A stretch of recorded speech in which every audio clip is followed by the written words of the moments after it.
Bapak, Ibu, dan saudaraku yang dikasih Tuhan, untuk tugas ini saya beri contoh. Mazmur 23 kan, Tuhan adalah gembalaku. Nih tulisannya, Tuhan adalah gembalaku, takkan kekurangan aku. Nanti demikian Bapak, Ibu, dan saudara, cara mengerjakan Mazmur 23 ya. Nah, jadi yang penting Bapak, Ibu, dan saudara ingat konsonan T dan vokal O. Ini tu. Nah, terus ini H, H sama peteh. Ini N yang ditempatkan pada akhir kata berubah seperti ini. Tuhan. Alef karena dikasih peteh maka A. Adalah. Gem. Ini mem. Tapi karena ini menjadi penutup sukata menjadi gem, berubah menjadi mem seperti ini. Balaku. Terserah mau pakai peteh, mau pakai kames, atau pakai, nah kalau nanti i yo pakai hirek boleh, pakai hirek yot boleh, terserah Bapak, Ibu, dan saudara yang Bapak, Ibu mengerti. Nah, setelah ini nanti saya akan mengganti tugas yang lain, Mazmur 23, tapi dalam bahasa Ibrani, dalam tulisan Ibrani. Nanti Bapak, Ibu bisa dipindah atau ditranslate ke tulisan huruf-huruf Latin. Itu nanti ya. Nah, kita akan melanjutkan masih penggunaan vokal sewa ya. Oke, saya akan mempersiapkan tentang vokal sewa. Nah, selain kemarin kita sudah pelajari vokal-vokal penuh, ada satu vokal yang namanya sewa. Ini biasanya dibaca e, atau bahkan kalau ada tanda sewa ini ya, sewa itu seperti ini ya, itu bisa tidak dibaca. Kalau dibaca itu bisa be atau ya. Contohnya ini beresit. Ini baca beresit. Nah, ini beresit. Ini yang disebut sewa. Ini sewa. Adapun sewa kalau nanti digabung dengan vokal pendek itu akan menambah jenis vokal kita. Selain vokal penuh, nanti juga kita akan mengenal vokal setengah. Vokal setengah itu adalah hasil gabungan antara sewa dengan vokal pendek. Nah, di sini nanti kita ada 3 vokal setengah itu. Bisa saja A, bisa saja O atau E. Ya, ada tambahan A, E sama O, tapi sifatnya itu setengah karena itu merupakan gabungan dari vokal pendek dengan sewa. Ya, demikian nanti saya kasih contoh-contohnya. Bapak, Ibu, dan saudara, inilah jenis-jenis vokal setengah yang merupakan gabungan dari vokal pendek dengan sewa. Ada 3. Pertama yaitu gabungan antara peteh dengan sewa, maka menjadi ya, gabungan peteh dengan sewa menjadi hatep peteh. Nih, hatep peteh. Ini peteh, ini sewa. Namanya menjadi hatep peteh, yaitu A, tapi ini nilainya setengah, maka saya taruh di atas ya. Jadi itu. Nah, contoh dari vokal hatep peteh ini misalnya ini alef, di bawahnya vokal hatep peteh, ini nun, ini hirek yot, maka dibaca ani. Nah, ani artinya aku, ani itu aku. Nah, A-nya tidak saya tulis besar seperti sama dengan huruf N, ini menandai bahwa ini vokal ini adalah vokal gabungan antara peteh dengan sewa. Gabungan peteh dengan sewa menjadi hatep peteh. A tapi nilainya setengah. Ya, gitu. Berikutnya ini vokal segol. Segol bergabung dengan sewa menjadi nih. Seperti ini segol, ini sewa. Digabung menjadi katep segol. Terjemahannya ini E setengah. Saya beri contoh. Alef, ini nun, ini holim, ini sin. Jadi ini bacanya E segol digabung dengan sewa. Ini hasilnya ini. Ditaruh semuanya ditaruh di bawah vokal. E nos. Ini kan wow dikasih titik atasnya berarti O. Ini shin. Enos artinya manusia. Ya, itu. Contoh yang ketiga. Misalnya ini kamets digabung dengan sewa menghasilkan katep kames. Saya ulangi. Kames digabung dengan sewa menjadi katep kamets. Ya, ini bisa O. Jadi kamets digabung dengan sewa menjadi kamets, katep kamets, O tapi setengah vokal. Contoh het, katep kames, lam,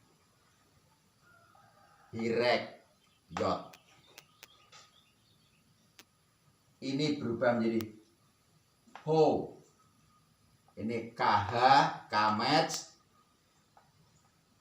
holi, koli, penyakit ya, baksil koli atau penyakit.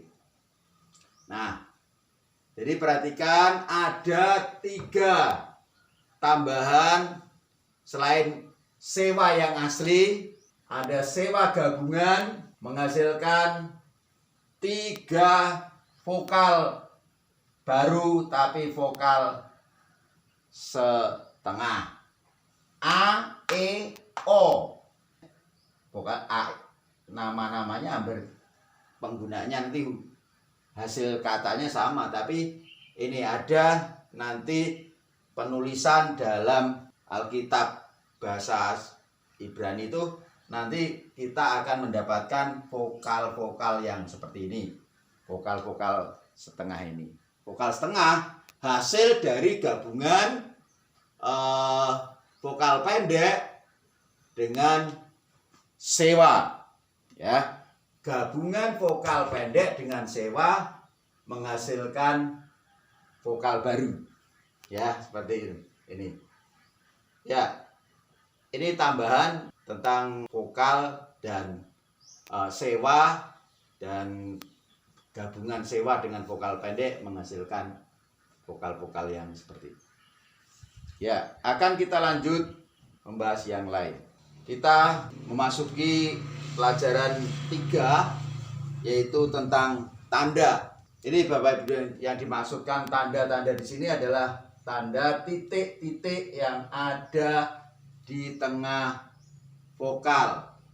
Titik ini disebut dages. Nanti ada 2 dages, yaitu dages lene dan dages forte. Dages lene, Bapak Ibu dan Saudara, dages lene itu adalah titik yang ada di tengah-tengah huruf begat kepat. Ya, awalnya huruf ini kan seperti ini, misalnya.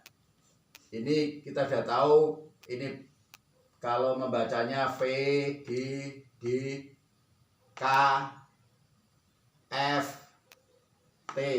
Tapi kalau dikasih titik seperti ini namanya bet, B, G, K, P, T. Keras ya, tekanan, tertekan gitu. Nah, Bapak Ibu dan Saudara, bila ini diantara begat kepat yang punya titik ini, itu sebagai huruf pertama seperti ini titik di tengah ini disebut dages lene. Contohnya berit, ya, ini berit.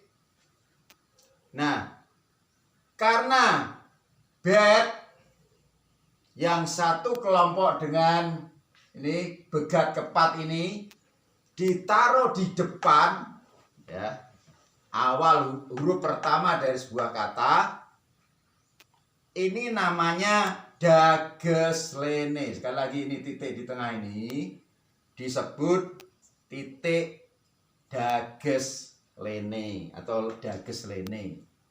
Ya, penggunaannya dages lene adalah untuk huruf begat kepat tapi pada waktu mengawali sebuah kata. Khusus huruf begat kepat ini kalau ditempatkan di depan, ini kita sebut dages lene. Ya. Berikutnya nanti dages forte. Nanti saya beri contoh. Dages forte itu walaupun huruf ini kelompoknya begat kepat, tapi kalau ada di tengah nanti bukan lagi dages lene namanya, tapi dages forte. Ya, jadi titik ini, dages ini bisa diberikan kepada begat kepat ini, tapi ini dalam pengertian V, dibaca B, ini G, baca seperti biasa G. Nah, tetapi hanya berfungsi pada huruf 1, 2, 3, 4, 5 huruf ini, tetapi ditaruh di depan. Nah, ini khusus 5 huruf ini. Nanti kalau misalnya ada huruf selain ini ada di tengah tapi ada titik, nanti itu namanya titik penggandaan. Tapi ini perlu kita ingat dulu, dages lene adalah titik yang diberikan kepada huruf-huruf begat kepat yang ada di depan sebuah kata. Oke, kita lanjut dengan dages forte. Jadi Bapak Ibu dan Saudaraku yang dikasih Tuhan, tadi saya beri contoh ini. Berit. Dages yang ditaruh di huruf bet ini dages forte. Tetapi sekarang Bapak Ibu dan Saudara, ini juga bet, sama seperti ini, juga masuk begat kepat. Cuman penempatannya dages ini di huruf, bukan huruf pertama, tapi di tengah. Ini bukan dages lene, tetapi ini namanya dages forte. Karena tempatnya di tengah, huruf bet ini digandakan. Nih, hab ben, ya, perhatikan baik-baik ini. H, B-nya 2, ben, hab ben, ya. Jadi dages yang ada di huruf begat kepat tidak dages lene, tapi dages forte. Nanti Bapak Ibu dan Saudara, titik-titik ini pada huruf-huruf yang lain selain huruf begat kepat juga ada dages yang ditaruh, bukan dages lene namanya, tapi nanti itu berfungsi sebagai ini. Setiap huruf yang ada tandanya seperti ini digandakan. Misalnya huruf yod dikasih titik tengah, ini berarti double y begini. Tapi nanti yang jelas sekarang Bapak Ibu tahu bahwa ada dages, ada titik yang ditaruh di tengah huruf begat kepat. Bila huruf itu huruf pertama, maka tidak digandakan. Ini tidak begini.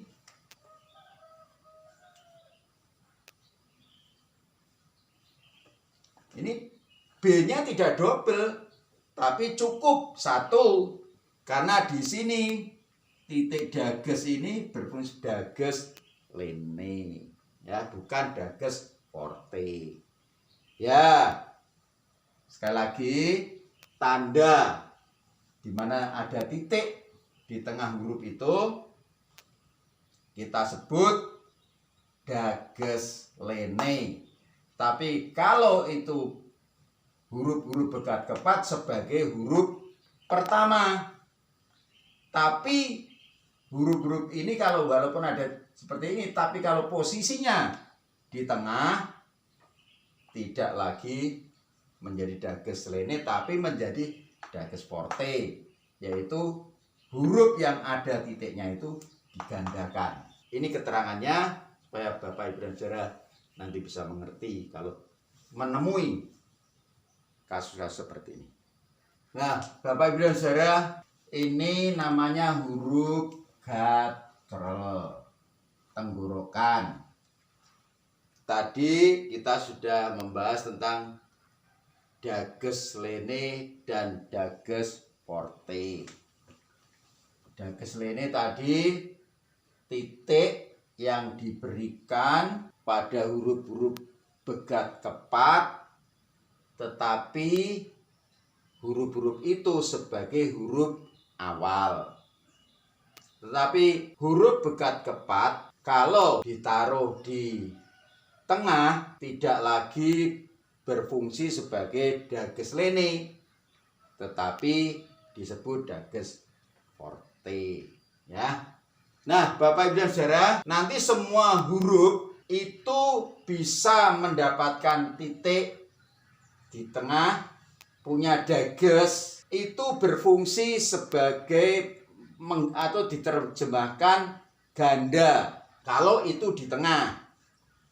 Nah, ini ada pengecualian.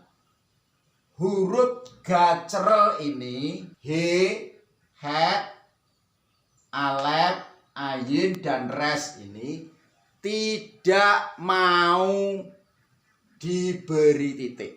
Pokoknya tidak ada. Kecuali 5 huruf ini tidak ada dages. Tidak mau diberi dages. Jadi he, het, alef, ayin, res ini tidak mau menerima titik. Jadi tidak ada digandakan atau apa, ya. Itu yang perlu Bapak Ibu dan Saudara pahami tentang tanda titik. Ya, kita akan lanjutkan yang lain.